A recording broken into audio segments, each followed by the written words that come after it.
गाय भैंस गाभिन है या नहीं कैसे पहचानें। यदि आपको सही तरीका पहचानना है, यदि आप 100% सही जानकारी लेना चाहते हैं कि आपका पशु प्रेग्नेंट है या नहीं। बहुत इस तरह के पशुपालक हैं, उनके कमेंट्स आ रहे हैं कि सर हमारी जो गाय भैंस है वह प्रेग्नेंट हुई या नहीं हुई, हम कैसे पता लगाएं। तो आज की वीडियो के अंदर मैं आपको बताऊंगा कि आप कैसे पता लगा सकते हैं कि आपका पशु गाभिन है या नहीं, किस तरीके से, किस विधि से, किस सिम्टम्स के आधार पर, और यदि आपको पता नहीं चल रहा है तो किस तरीका अपना करके आप अपने पशु में 100% तक आप इसका पता लगाया जा सकता है कि ज़्यादा आप पशुओं का समय भी ज़्यादा ना बर्बाद हो। क्योंकि बहुत इस तरह जो पशुपालक हैं, इससे क्या होता है कि पशुपालकों को सबसे ज़्यादा नुकसान इससे उठाना पड़ता है। यदि सपोज करो यदि आपका पशु गाभिन नहीं है और आपने सोच रखा है कि आपका पशु प्रेग्नेंट है, समय ज़्यादा निकाल लेते हैं, पूरा समय, कई पशुपालक ऐसे होते हैं पूरे का पूरा 9-10 महीने वो निकाल देते हैं, लेकिन फिर भी पशु की डिलीवरी या बच्चा नहीं हो पाता है। फिर जांच करवाते हैं तो पता चलता है कि वह पशु प्रेग्नेंट नहीं है। तो इस तरह की समस्या यदि आपके पशु में हो ही ना हो और आपका पशु गाभिन हो, कम समय में आप आसानी से आप अपने पशुओं का पता लगाया जा सकता है। वीडियो जरूर लंबी हो सकती है, लेकिन स्किप करके देखना, पूरा देखना। इस चैनल पर भी नहीं आए या पहली बार जुड़े हैं तो पहली बार चैनल को जरूर सब्सक्राइब कर लें, साथ में बेल आइकन और ऑल वाला ऑप्शन दबाएं। आपको पता है कि यहाँ पर सही जानकारी के साथ ही वीडियो दी जाती है। आते आप वीडियो को जरूर लाइक किया करें और दोस्तों के साथ इस चैनल की वीडियो जरूर शेयर किया करें ताकि उन्हें भी प्रॉपर नॉलेज इस चैनल के माध्यम से मिले। देखो, यदि आपका पशु गाँव पफेलो, यदि प्रेगनेंसी टेस्ट कैसे करना है, प्रेगनेंसी डायग्नोसिस कैसे करना है, गाय भैंस गाभिन है नहीं कैसे। देखो, सबसे पहले तो आपका पशु यदि गाभिन है नहीं, उससे पहले आप इस चीज़ों का ध्यान रखें, आपका पशु गाभिन होने के चांस सबसे ज़्यादा बने रहेंगे जब भी यदि आपका पशु हीट में आता है, यानी आपका पशु हीट में आया, या यदि आपके पशु ने डिस्चार्ज दिया या तांते दिए पतला पानी सा, और उसके बाद में आपने उसकी एआई करवाई या नेचुरल क्रॉस करवाया। कहने का मतलब है कि एआई व नेचुरल क्रॉस यदि आपने सही तरीके से करवाया है तो वहाँ पर आपको ध्यान में रखना है कि आपको,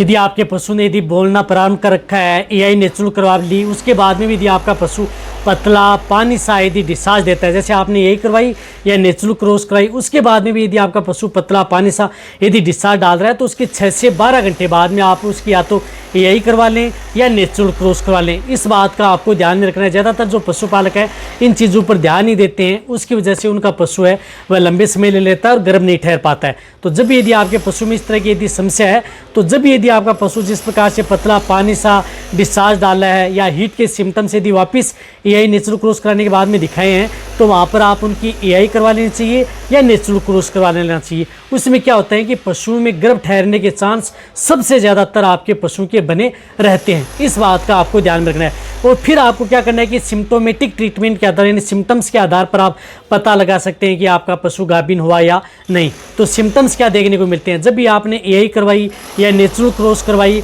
उसके बाद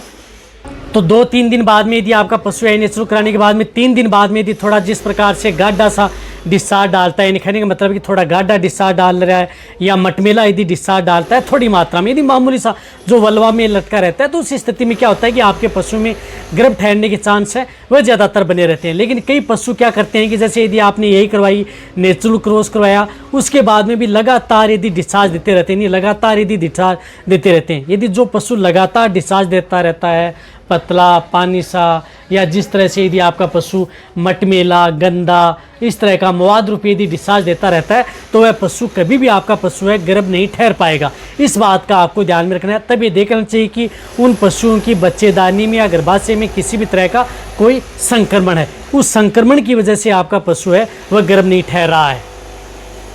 तो बच्चेदानी में इन्फेक्शन व संक्रमण की वजह से आपका पशु है वह गर्भ नहीं ठहर पाता है, तो उस स्थिति में आपको ज़्यादा समय नहीं लेना चाहिए, वह लगातार देता रहता है। ये देखना चाहिए कि आपका पशु गर्भ नहीं ठहरा है, उस स्थिति में आप उसकी बच्चेदानी की सफाई आप उन पशुओं की ज़रूर करवा लेनी चाहिए। कई पशुपालक क्या करते हैं, इसे इग्नोर कर देते हैं और वह पशु बीच बीच में इस तरह का डिस्चार्ज यदि देता रहता है। तो कभी भी यदि आपका पशु पतला पानी सा पारदर्शी डिस्चार्ज लगातार दे रहा है, गंदा मटमेला मुआद रूपी यदि डिस्चार्ज दे रहा है, तो वह पशु गर्भ नहीं ठहर पाएगा। इस बातों का आपको ध्यान में रखना है। इसी तरह से यदि आपके पशु में जैसे आपने एआई करवा ली या नेचुरल क्रॉस करवा लिया, यानी एआई करवा लिया या नेचुरल क्रॉस करवा लिया, उसके बाद में यदि आपका पशु शांत है, सुस्त बैठा रहता है, किसी तरह के हीट के सिम्टम्स यदि कोई दिखाई नहीं दे रहा है, यानी किसी तरह के सिम्टम्स यदि आपके पशु में नहीं दिखा रहा है, आराम से खाना पीना कर रहा है, बैठ जाता है, एक हीट साइकिल निकल चुकी है, 20-25 दिन की जो हीट साइकिल होती है वह निकल चुकी है, 30-35 दिन हो चुके हैं, यानी 30-35 दिन हो चुके हैं, लेकिन आपके पशु में किसी तरह का सिम्टम्स नहीं दिखाए हैं,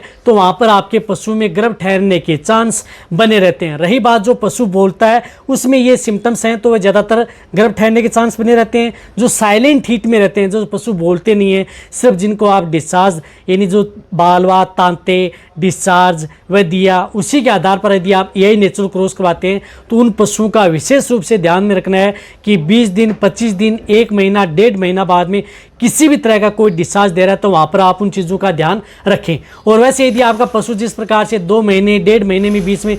थोड़ी मात्रा में वल्वा में मामूली सा गाढ़ा पीलापन सा डिस्चार्ज दिखे तो वह पशु गर्भ ठहरा माना जाएगा। उस स्थिति में आपके पशु में गर्भ ठहरने के चांस सबसे ज़्यादातर बने रहते हैं। इसी तरह से दूध देने वाले पशु हैं, उनमें धीरे धीरे बाद में क्या है कि गर्भ ठहरेगा तो धीरे धीरे दूध की मात्रा कम होना प्रारंभ हो जाएगी। साथ में यदि फेस्ट पर कटियाई पर है जो गर्भ ठहरी हैं तो उस स्थिति में क्या होगा, उनके थन्नू का विकास है या अड्डर का विकास है, वह धीरे धीरे 3 से 4 महीने बाद में उसमें धीरे धीरे आपको डेवलपमेंट देखने को मिलेगा। शरीर पर अच्छी शाइनिंग आना स्टार्ट हो जाएगी, चमक होगी, इस तरह के सिम्टम्स हैं। और रही बात बॉडी वेट बढ़ना प्रारंभ हो जाएगा तो वह पशु है गर्भ ठहरने के सिम्टम्स। लेकिन फिर भी कई पशुपालक क्या करते हैं कि कई पशु ऐसे होते हैं उनमें इस तरह के सिम्टम्स हैं वह देखने को मिलते हैं। फिर यदि उनको पता लगता है कि ये पशु गर्भ नहीं ठहरा है तो वह कब पता लगता है, तो वह लगता है यदि आपको 100% पता लगाना है तो वहाँ पर आप उन पशुओं की पीडी यानी प्रेगनेंसी डायग्नोसिस कराएं। यदि पशुओं की जो गर्भ की जांच है वो आप उन पशुओं की करवाएं। यदि आपके नज़दीक वेटरनरियन है जिन्हें प्रॉपर नॉलेज है, जो अच्छी पीडी करना जानते हैं, उनसे क्या करना है कि जैसे यदि आपका पशु 1.5 महीने बाद में, कभी भी 1.5 से 3 महीने के बीच में यदि सही जानकारी लेनी है तो 1.5 से 3 महीने के बीच में आप उनकी प्रेगनेंसी डायग्नोसिस करवा लें तो सही तरीका तो आप पीडी करा करके आप उन पशु की पता लगाया जा सकता है। इसी तरह से आप बाजार के अंदर बहुत इस तरह के किट आते हैं जो प्रेगनेंसी टेस्ट किट आते हैं, उन किट का भी आप उपयोग कर सकते हैं। उसे आप यूरिन टेस्ट भी कर सकते हैं। साथ में ब्लड के आधार पर भी आप उसकी परखनली आती है, जैसे पशु का ब्लड निकाला वहाँ पर आप उसके अंदर डाला और आप उससे जाँच कर सकते हैं, तो परखनली के आधार पर भी किया जा सकता है। और किट के आधार पर भी आप उसकी जाँच कर सकते हैं, यूरिन से कर सकते हैं, ब्लड से टेस्ट कर सकते हैं। लेकिन आपको यदि इन चीज़ों में नहीं जाना क्योंकि उनमें थोड़ा खर्चा है, इतना सस्ता नहीं हुआ है, उससे आपको बेटर ये है कि आप तो एक तो सिम्टम्स के आधार पर एक आप 100% पता लगाना है तो प्रेगनेंसी डायग्नोसिस यानी आपके नज़दीक वेटरनरियन है उनसे पीडी करवा लें, गर्भ की जांच करवा लें, वही सही तरीका है, सही विधि है। और कम समय में मिनटों में आपका जो वेटरनरियन है वह बता देगा कि आपका पशु गाभिन है या नहीं, और पशुपालक को ज़्यादा नुकसान भी नहीं उठाना पड़ेगा। गाभिन है तो बहुत अच्छी बात है, गाभिन नहीं है तो आप उसे नए सिरे से कुछ इस तरह की जो दवा है या कुछ इस तरह का जो फिट सप्लीमेंट है वह दे करके उन पशुओं को हिट में लाया जा सकता है और फिर आप उन पशुओं को आसानी से गर्भ ठहराया जा सकता है। तो इस तरीके से आप अपने पशुओं में गर्भ की जांच की जा सकती है, जो मैंने सही तरीका आपको बताया। तो ये वीडियो सभी पशुपालक सभी के साथ ये वीडियो शेयर करें, इसी तरह से वीडियो देखते रहें। थैंक्स, धन्यवाद।